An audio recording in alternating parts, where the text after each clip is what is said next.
Les amis, ravi de vous retrouver aujourd'hui pour une nouvelle vidéo et aujourd'hui on va évoquer l'avenir du Paris Saint-Germain et je vais évoquer une individualité du PSG, Bradley Barcola. Alors pour remplacer le vide laissé par Kylian Mbappé, le Paris Saint-Germain va devoir s'appuyer sur de nouveaux joueurs importants sur le plan offensif et je pense que Bradley Barcola a convaincu plus d'un supporter du PSG sur ce début de saison qu'il était l'homme capable de remplacer Mbappé. Mais nous allons revenir sur le début de saison de Bradley Barcola, ses deux premiers matchs, mais aussi sur l'avenir de la saison de ce dernier, lui qui va sûrement être appelé lors du prochain rassemblement de l'équipe de France. L'ancien joueur de l'Olympique Lyonnais va devenir, selon moi, l'élément le plus important de l'attaque du Paris Saint-Germain, mais dans un rôle un peu différent. Je pense qu'il n'est pas fait pour remplacer numériquement et bêtement Kylian Mbappé. Le football, ça n'est pas ça. Le football, c'est quand même des dynamiques. Le football, c'est pas juste remplacer un joueur par un autre et puis laisser le temps faire les choses. Je pense que il y a une animation, il y a quand même une structure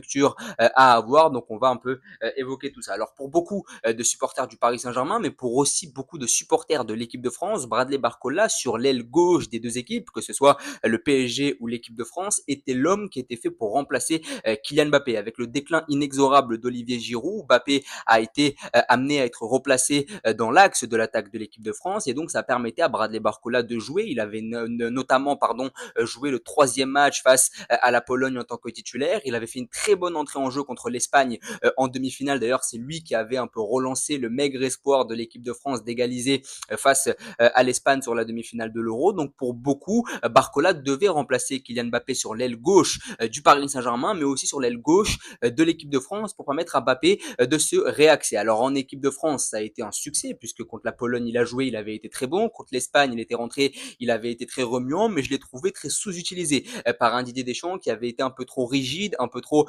conservateur et qui n'avait pas donné assez de minutes à l'ancien de l'Olympique Lyonnais. Côté Paris Saint-Germain, ça a été la même chose sur la deuxième partie de saison l'année dernière contre le Barça, notamment en quart de finale, il avait joué sur l'aile gauche, il avait été très bon. C'est lui qui avait notamment poussé Ronald Araujo à la faute et qui avait exclu le défenseur uruguayen, ce qui avait permis au PSG dès le quart d'heure de jeu d'être à 10 contre 11 et donc de se qualifier beaucoup plus aisément. Donc remplacer Kylian Mbappé sur le côté gauche du PSG, pas pour prendre la place de Kylian Mbappé, mais pour permettre à Kylian Mbappé de jouer dans un autre rôle, de jouer un peu plus dans l'axe, un rôle qui correspond davantage à ses qualités et un rôle qu'il occupe d'ailleurs en ce moment du côté du Real Madrid. Par contre, avec le départ de Kylian Mbappé, donc 50 buts en moins dans la comptabilité offensive du Paris Saint-Germain, et bien forcément Bradley Barcola va avoir beaucoup plus de pression. Et je ne pense pas que Barcola peut remplacer Mbappé d'une manière bête et méchante et on ne peut pas attendre de Barcola ce que l'on attendait de Kylian Mbappé. Il ne faut pas oublier que Mbappé c'est l'un des meilleurs joueurs du monde, qui a gagné la Coupe du Monde, qui a un statut médiatique mais aussi sportif absolument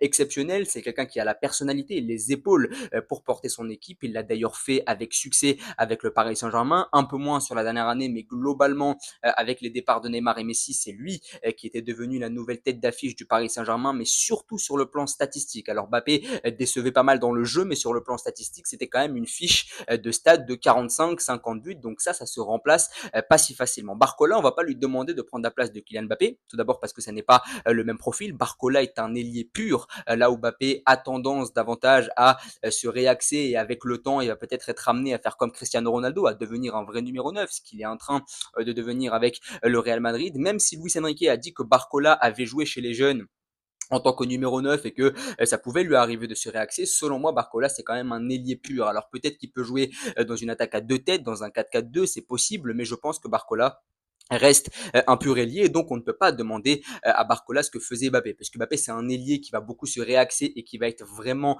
axé sur le but. La priorité de Mbappé quand il joue un match de football c'est de marquer des buts. Je pense pas que ce soit la priorité de Barcola. Barcola lorsqu'il joue au football, lorsqu'il joue dans un collectif, c'est quelqu'un qui va essayer de déséquilibrer le bloc adverse, c'est quelqu'un qui va essayer de combiner avec son latéral, c'est quelqu'un qui va essayer aussi de trouver les solutions dans l'axe. On l'a vu d'ailleurs sur le but de Marco Asensio contre Montpellier vendredi soir, c'est Barcola qui fait la passe en retrait à Joao Neves, qui fait l'incroyable remise à Asensio. Je ne pense pas qu'avec Mbappé, ça aurait été possible, puisque Mbappé aurait été davantage pris par la volonté de marquer, alors que Barcola, lui, est un joueur beaucoup plus altruiste. Alors je ne critique pas, ce sont deux joueurs qui ont des qualités différentes, mais je ne pense pas que Barcola puisse devenir l'homme fort du PSG cette année, tout simplement parce qu'il est encore beaucoup trop jeune à mon avis. Je rappelle qu'il y a un an et demi, Barcola, il devait être prêté en Suisse.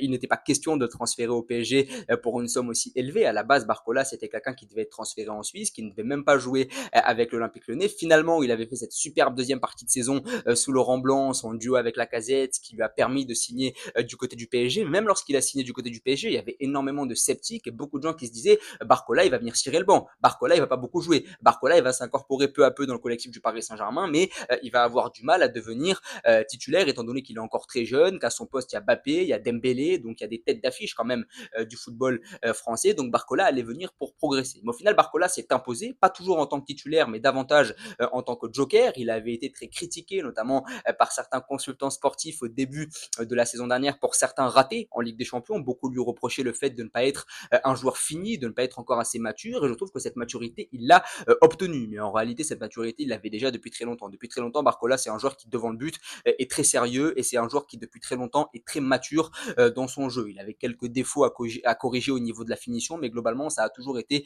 un joueur extrêmement mature, contrairement à son compère du centre de formation, Ryan Cherki. D'ailleurs, il y avait beaucoup de comparaisons entre les deux par rapport à ça. Donc Barcola, pour moi, ne peut pas devenir l'homme fort du Paris Saint-Germain, tout simplement parce que Barcola n'est pas un joueur individuel. Barcola, c'est pas un soliste. Malgré tout ce que les apparences peuvent laisser penser, Barcola, c'est pas un soliste. Barcola, c'est quelqu'un qui va fixer une défense adverse, c'est quelqu'un qui va toujours jouer juste et c'est quelqu'un qui va s'incorporer dans un collectif.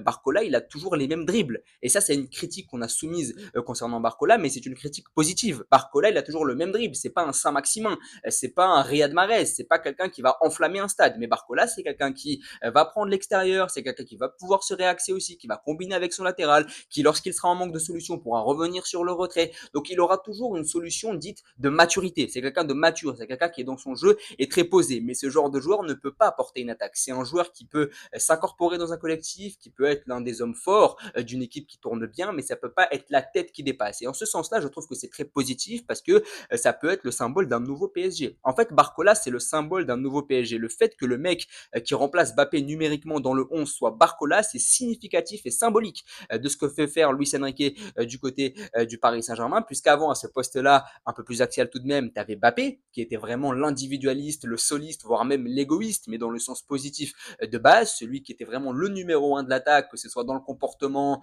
dans la situation contractuelle et médiatique, mais aussi dans la situation sportive.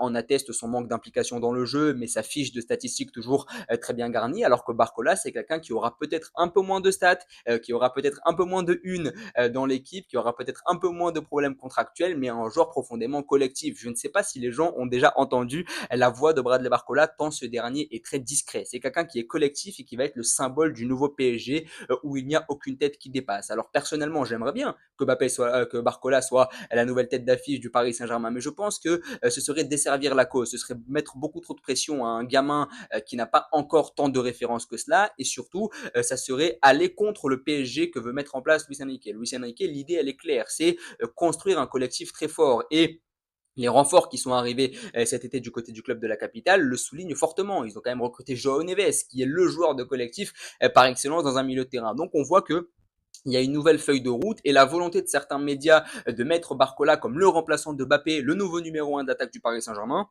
Je trouve que c'est très intempestif puisqu'au final, il faut laisser le temps à Barcola de progresser. Déjà, il n'y a eu que 2 matchs cette saison et surtout, c'est pas le profil du joueur que d'être la tête d'affiche du Paris Saint-Germain. Je rappelle quand même que le Paris Saint-Germain, c'est un club qui pèse énormément sur la scène européenne. C'est pas facile d'être le leader d'attaque du PSG. Je rappelle quand même que dans l'histoire récente, les leaders d'attaque du Paris Saint-Germain, c'était Ibrahimovic, Cavani, Mbappé, Neymar, Messi.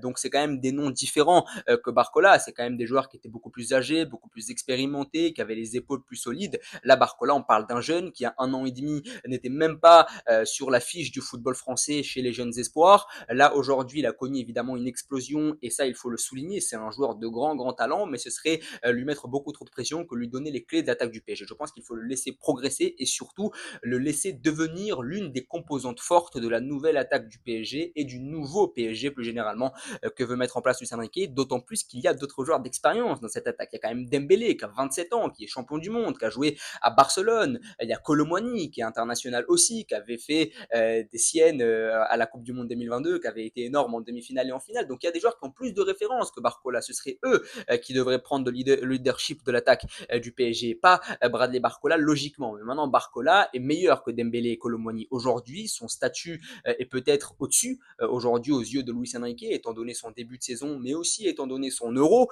étant donné aussi la saison qu'il a pu faire l'an dernier où il a surpassé les mecs plus âgés que lui comme Dembélé et Kolo Muani. Donc peut-être que dans l'esprit de certains, le fait que Barcola ait plus prouvé sportivement que Dembélé et Kolo Muani, ça le place au-dessus, mais dans l'ordre des choses, Dembélé et Kolo Muani devraient être devant lui dans la hiérarchie de l'attaque du PSG. Barcola devrait rester le jeune. Maintenant que Kolo Muani et Dembélé stagnent, eh bien c'est Barcola qui est en constante progression depuis des mois maintenant qui va être amené à prendre le leadership de l'attaque du PSG. Mais je pense que ça ne doit pas se passer comme ça. Je pense que l'attaque du PSG doit être une vraie structure collective et dans laquelle il n'y a aucune tête qui dépasse. Et je pense que c'est comme ça que le PSG pourra progresser. En tout cas, n'hésitez pas à vous abonner, à liker et à partager. Merci beaucoup.